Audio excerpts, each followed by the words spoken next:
அன்னையே, உம் கடவுளாகிய ஆண்டவரால் நீர் ஆசீர்வதிக்கப் பெற்றீர். உம் வழியாக வாழ்வின் முழுமையில் நாங்கள் பங்கெடுக்கிறோம். அல்லேலூயா.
ஆண்டவர் உங்களோடு இருப்பாராக.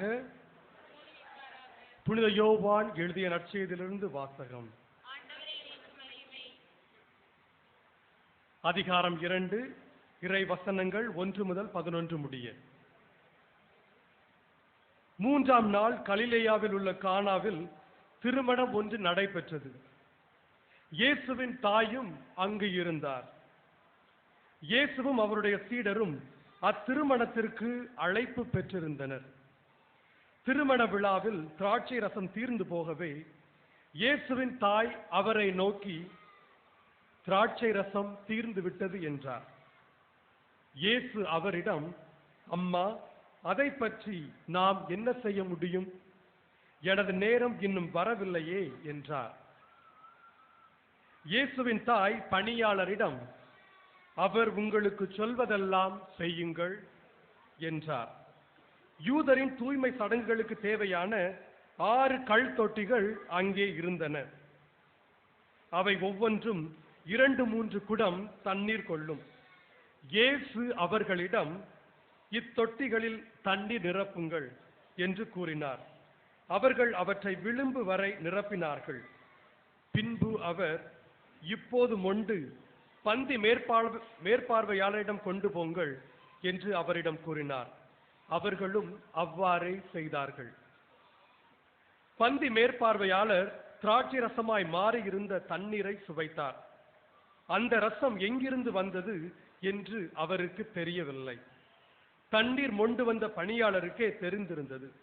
ஆகையால் பந்தி மேற்பார்வையாளர் மணமகனை கூப்பிட்டு, எல்லாரும் நல்ல திராட்சை ரசத்தை முதலில் பரிமாறுவர். யாவரும் விருப்பம் போல குடித்த பின் தான் தரம் குறைந்த ரசத்தை பரிமாறுவர். நீர் நல்ல ரசத்தை இதுவரை பரிமாறாமல் ஏன் வைத்திருந்தீர் என்று கேட்டார். இதுவே இயேசு செய்த முதல் அரும் அடையாளம். இது கிறிஸ்துவின் வாழ்வு தரும் நற்செய்தி. ஆண்டவர் இயேசு கிறிஸ்துவுக்குள் அன்புமிக்க சகோதரிகளே, சகோதரர்களே, திருக்கல்யாண மாதாவின் அன்பு பக்தர்களே, உங்கள் அனைவருக்கும் உள்ளத்தின் ஆழத்திலிருந்து இனிய திருவிழா நல்வாழ்த்துக்களை தெரிவித்துக் கொள்வதிலே மட்டில்லா மகிழ்ச்சி அடைகின்றேன். உண்மையிலேயே இந்த இடத்தில் நான் பரவசமாய் நின்று கொண்டிருக்கின்றேன். ஏனென்றால் திருநெல்வேலிக்கு அருகாமையில் இருக்கின்ற இப்படிப்பட்ட ஒரு அழகான திருத்தலத்தை இதுவரை காணவில்லையே, இந்த ஊருக்கு இதுவரை வந்ததில்லையே என்கிற வியப்பு என்னுடைய உள்ளத்தில் இருக்கின்றது. இவ்வளவு திரளாய், இவ்வளவு நம்பிக்கையாய், இவ்வளவாய் நன்றி சொல்வதற்காய் நீங்கள் கூடியிருப்பதை பார்க்கிற பொழுது எனக்கு பவுலடியார் ரோமையருக்கு எழுதிய ஒரு வசனம்தான் நினைவுக்கு வருகின்றது. ரோமையருக்கு எழுதிய திருமுகம் 1 அதிகாரம் 12ஆம் வசனத்திலே பவுலடியார் இவ்வாறு சொல்லுகின்றார், நீங்கள் கொண்டுள்ள நம்பிக்கையால் நானும், நான் கொண்டுள்ள நம்பிக்கையால் நீங்களும் ஒருவருக்கு ஒருவர் ஊக்கமூட்டப் பெற வேண்டும் என விளைகின்றேன். இந்த இடத்திற்கு வந்து நிற்கிற பொழுது நான் புல்லரித்து நிற்கின்றேன். நான் இங்கே உங்களுக்கு நம்பிக்கை கொடுப்பதை விட உங்களிடமிருந்து நம்பிக்கையை இந்த நம்பிக்கை ஆண்டிலே ஊக்கமாய் பெற்றுக்கொள்ள வந்திருக்கின்றேன் என்றே உறுதியாய் நம்புகின்றேன். இந்த நாளில் நான் மறையுரை கொடுக்குமாறு எனக்கு கொடுக்கப்பட்டிருக்கிற தலைப்பு நம்பிக்கையின் இல்லம் திருக்கல்யாண மாதா என்பதாகும். நம்பிக்கையின் இல்லம் திருக்கல்யாண மாதா என்பதாகும். எனக்கு இந்த வார்த்தை, எனக்கு இந்த சொற்றொடர் மிகவும் பிடித்திருக்கிறது. பிடித்தமான இந்த கருத்தில் உங்களோடு சில கருத்துக்களை பகிர்ந்து கொள்ள ஆசைப்படுகின்றேன். நம்பிக்கையின் தந்தை என்று நம்முடைய குலமுதுவர் ஆபிரகாமை நாம் அழைக்கின்றோம். திருச்சபை தந்தை மறைநூல் அறிஞர் என்று அழைக்கப்படுகின்ற புனித அகஸ்தினார் சொல்லுவார், அன்னை மரியா வாக்களித்ததை பெற்றுக்கொண்டு நற்சான்று பகர்ந்து வாழ்ந்த நம்பிக்கையின் தாய் என்று சொல்லுவார். மங்கள வார்த்தை நிகழ்ச்சி தான் புதிய ஏற்பாட்டினுடைய முதல் நிகழ்ச்சி. அந்த மங்கள வார்த்தை நிகழ்ச்சியிலே நடந்தது என்ன? விண்ணாலும் கடவுளுடைய முன்னால் நின்று அவரை நித்தியத்திற்கும் பணிந்து வணங்குகின்ற தூதன் அவரிடமிருந்து இறங்கி வந்து மரியாளை அவருடைய வீட்டிலே அருள்மிக பெற்றவரே வாழ்க, ஆண்டவர் உம்முடனே என்று வாழ்த்து சொன்னார். மரியா இந்த வாழ்த்தை கேட்டு கலங்கி நின்றார். இருவருக்கும் உரையாடல் நடைபெறுகிறது. அந்த உரையாடலின் உச்சத்திலே ஆவியானவர் மரியாளை மேவுகிறார். வார்த்தையானவர் ஒரு குழந்தையாய் மரியாளின் வயிற்றிலே கருவாக உருவெடுக்கிறார். தந்தை கடவுள் இந்த செய்தியை சொல்லுமாறு தம்முடைய தூதன் காபிரியேலை அனுப்பி வைத்திருந்தார். மூவொரு கடவுளாய் கடவுள் இருக்கிறார், மூன்று ஆட்களாய் கடவுள் இருக்கிறார், ஒரே கடவுள் சம திருத்துவமாய் இருக்கிறார் என்கிற மாபெரும் உண்மை இந்த இடத்தில் தான் வெளிப்பட்டது என்று சொல்லுவார் மறைந்த திருத்தந்தை 2ஆம் ஜான் பால். ஆண்டவர் சொன்ன வாக்குறுதி நிறைவேறும் என்று மரியா நம்பினார். ஆகவே அவர் பேறு பெற்றவராய் திகழ்கிறார். இது திருக்கல்யாண மாதா கோயில். இங்கு வந்து ஜெபித்தால் எனக்கு திருமணம் நடைபெறும், இங்கு வந்து ஜெபித்தால் எனக்கு குழந்தை வரம் கிடைக்கும், இங்கு வந்து ஜெபித்தால் என் தொழில் விருத்தியாகும் என்று நீங்கள் நம்புகிறீர்கள். இந்த நம்பிக்கை ஆண்டில் நம்முடைய பங்கு திருத்தலத்தினுடைய திருவிழாவை கொண்டாடுகிற இந்த நாளிலே ஆண்டவரே, அன்னை மரியாள் கொண்டிருந்த ஆழமான நம்பிக்கை ஒன்று எங்கள் உள்ளத்திலும் நம்பிக்கையை தந்தரலும். நம்பிக்கையின் பரிசாக எங்கள் மன்றாட்டுகளுக்கு செவிசாய்த்தரலும். நம்பிக்கையின் கொடையாக எங்களுக்கு அருள்வரம் ஈந்தரலும் என்று சொல்லி நாம் இந்த நாளிலே மன்றாடுவோம். மரியாளை குறித்து நிறைய பாடல்கள் இருக்கின்றன. ஆனால் எனக்கு பிடித்தமான ஒரு பாடலை நான் பாடி இதை நிறைவு செய்ய ஆசைப்படுகிறேன். எனக்கு பிடித்தமான அந்த பாடல் கவியரசர் கண்ணதாசன் அவர்கள் கலைக்காவிரிக்காக எழுதி கொடுத்த ஒரு அற்புத பாடல். கவிஞர் இடத்திலே திருவாளர் சந்திரமோகன் அவர்கள் சென்று மாதாவை பற்றி ஒரு பாடல் எழுதி கொடுங்கள் என்று கேட்ட பொழுது கவிஞர் உடனே அப்படியே கொட்டி தீர்த்தார். மாதா நீயே அருள் வெள்ளமே, கன்னி மேரி திருக்கோலமே, எங்கள் மாதா நீயானதாலே உலகம் எங்கும் ஒளி வந்ததே என்று அவர் சொல்லிவிட்டு முதல் சரணத்திலே அவள் ஆபிரகாமை போல சோதனைகளை தாங்கி, ஆபிரகாமை போல வேதனைகளின் பள்ளத்தாக்கிலே நடந்து கடவுளை பற்றி கொண்டதை, நற்சான்று பகர்ந்ததை அவர் பாராட்டுகின்றார். 2வது சரணத்திலே அதையே நமக்கு படிப்பினையாக தந்து அந்த மரியாளை போல நாம் வாழ வேண்டும் என்று ஒரு பாடம் புகட்டுகின்றார். சரணம் 1 இவ்வாறு சொல்லுகிறது: திருச்செல்வம் தன்னை காக்க நீ பட்ட பாடு, இரவோடு இரவாக சிறு பிள்ளையோடு. திருச்செல்வம் தன்னை காக்க நீ பட்ட பாடு, இரவோடு இரவாக சிறு பிள்ளையோடு. தாய்மையின் பூரண உணர்ச்சிகளோடு, தாய்மையின் பூரண உணர்ச்சிகளோடு தாங்கி நடந்ததினால் பிழைத்தது நாடு, தாங்கி நடந்ததினால் பிழைத்தது நாடு.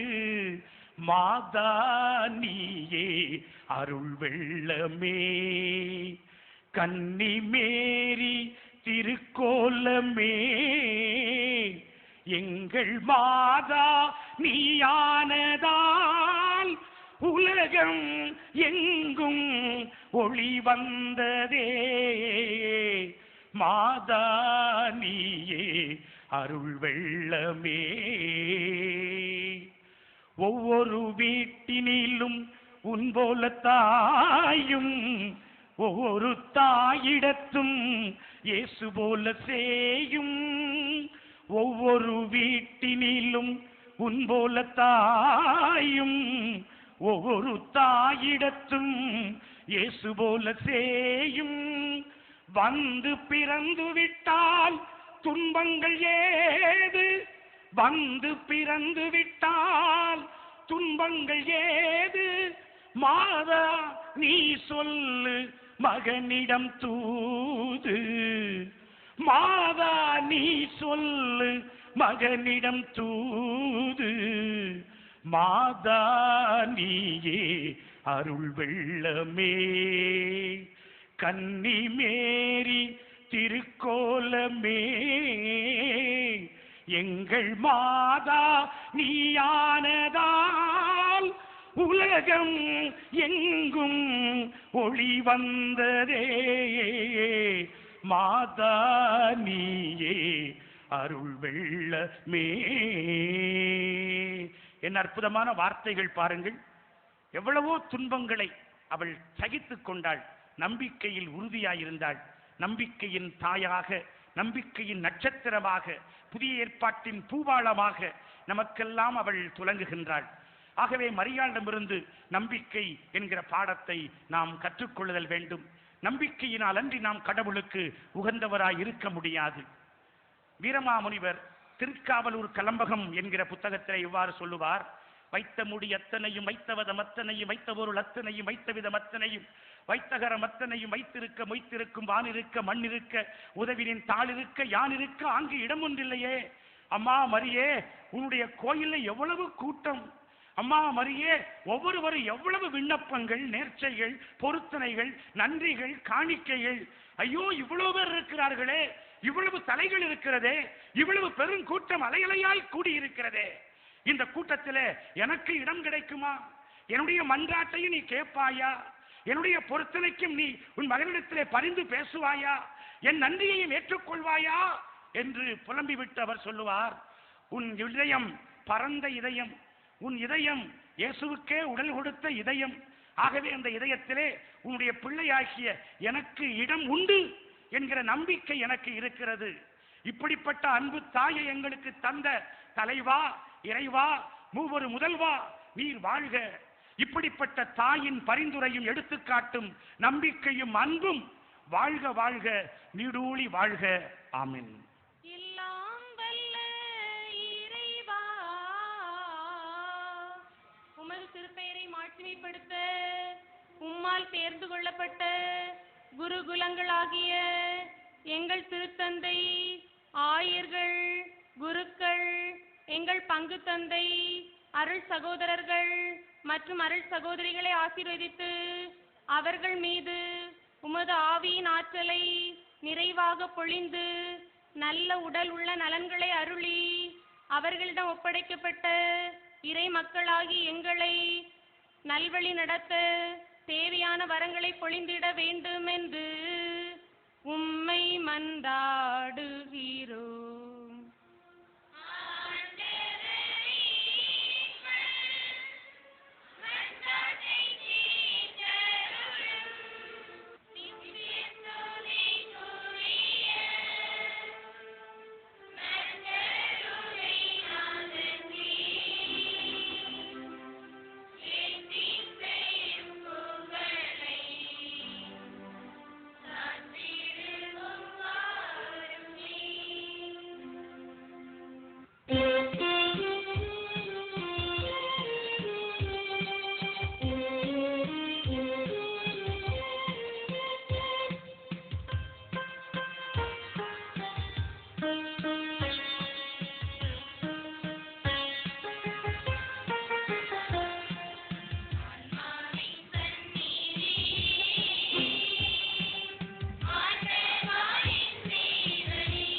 மன்றாடுவோமாக.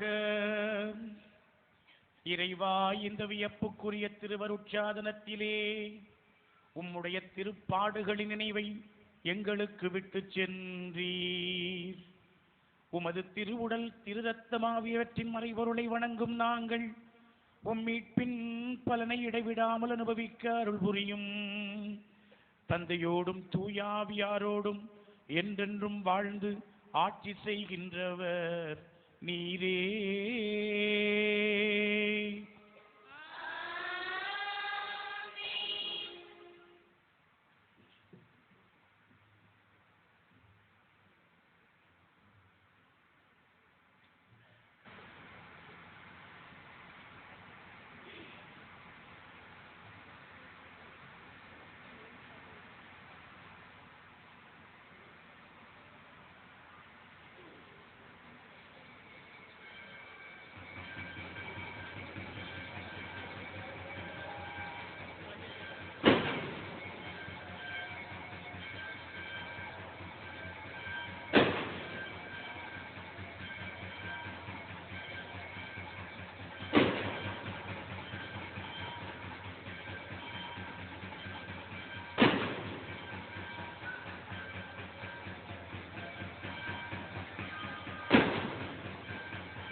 கிறிஸ்தேசுவில் மிகவும் பிரியமானவர்களே, இந்த மகிழ்ச்சிகரமான மங்களகரமான மாலை பொழுதை திருக்கல்யாண அன்னை நமக்கு தந்து மகிழ்ச்சி வெள்ளத்தில் இதயத்தை நிரப்ப செய்திருக்கின்றாள். இன்றைய மாலை சிறப்பு ஆராதனையை தலைமையேற்று மறையுரை ஆற்றி நமக்கு ஆழமான சிந்தனைகளை பாடல்கள் மூலமாகவும் தெள்ளத் தெளிவான கருத்துகள் மூலமாகவும் சிறப்பான ஒரு எழுச்சிமிக்க மறைவுரையாற்றிய பேரருள் தந்தை ஜோமிக்ஸ் பாளை மறை மாவட்ட முதன்மை குரு அவர்களுக்கு நம் பங்கு மக்கள் வந்திருக்கின்ற திரு யாத்திரைகள் சார்பாக பொன்னாடையை போர்த்தி இந்த கொடியேற்று விழாவில் முதல் நாளில் வெளியிட்ட கல்யாண தாய்மரியை பாகம் 3 இப்பொழுது அர்ப்பணிக்கின்றோம். அடுத்ததாக கடந்த பல நாட்கள் நம்மோடு இருந்து நம்மை வழிநடத்தி வருகின்ற